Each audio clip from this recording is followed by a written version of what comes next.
Hello friends, स्वागत है तमारू मारा किचन में। आज आपणे बनावाना छे केरी पौवा। तो केरीना काची केरीना આવી રીતના ઝીણું કટિંગ કરી લેવાનું છે, ઝીણા ટુકડા કરી લેવાના છે અને ચોખાના પૌવાને ધોઈ લેવાના છે। 2 થી 3 પાણીએ ધોઈ લેવાના છે એટલે સરસ સોફ્ટ થઈ જાય। જો વધારે પલળવા દેશું તો વધારે ઓલા થઈ જશે એટલે આપણે છૂટા છૂટા રે એવી રીતે 2-3 પાણીએ ધોઈ લેવાના છે। તો પૌવાને મેં 2 થી 3 પાણીએ ધોઈ લીધા છે। સરસ છૂટા છૂટા છે એટલે વધારે પલળવા દેવાના નથી, આવી રીતના છૂટા છૂટા રહેવા દેવાના છે। હવે આપણે પૌવાનો વઘાર કરવાનો છે। તેલ ગરમ થઈ ગયું છે, હવે આપણે કેરી પૌવાનો વઘાર કરશું। સૌથી પહેલા આપણે રાઈ નાખશું। राई फूटी गया बाद सींग नाखवानी छे। सींग ने 2 मिनिट हलाव्या राखशुं एटले सरस क्रिस्पी थई जाय।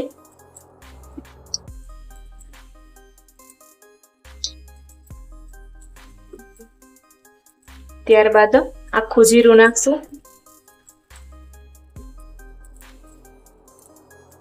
त्यारबाद मीठी લીમડીના પાવડર નાખશું। त्यारबाद લીલા મરચા નાખવાના છે। મરચા અહીંયા મેં તીખા લીધા છે। ત્યારબાદ હિંગ નાખવાની છે। હળદર પાવડર નાખશે।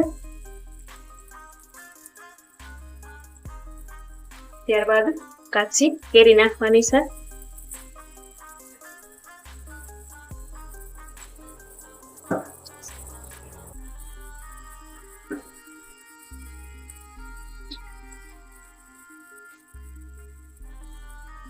काची केरी ने 2 मिनिट चढ़वा देवानी छे એટલે સરસ પોચી થઈ જાય।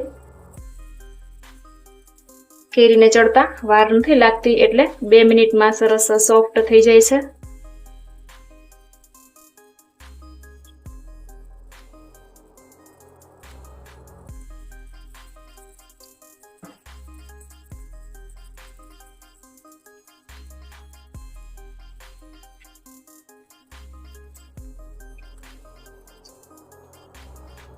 स्वाद प्रमाणे मीठू नाखशो।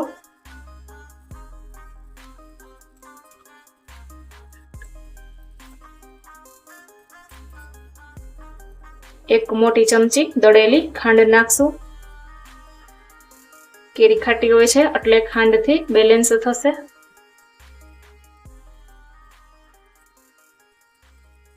बराबर मिक्स करशो।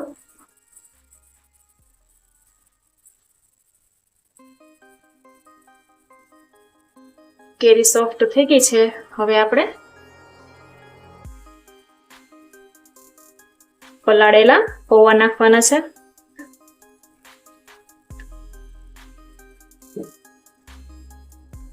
બરાબર મિક્સ કરશું।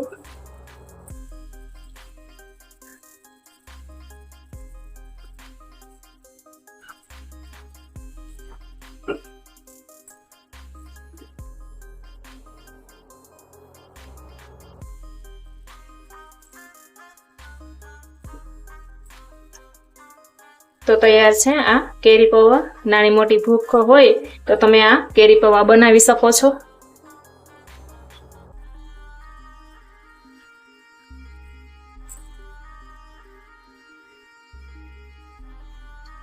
उपरथी लीला धाणा नाखशो।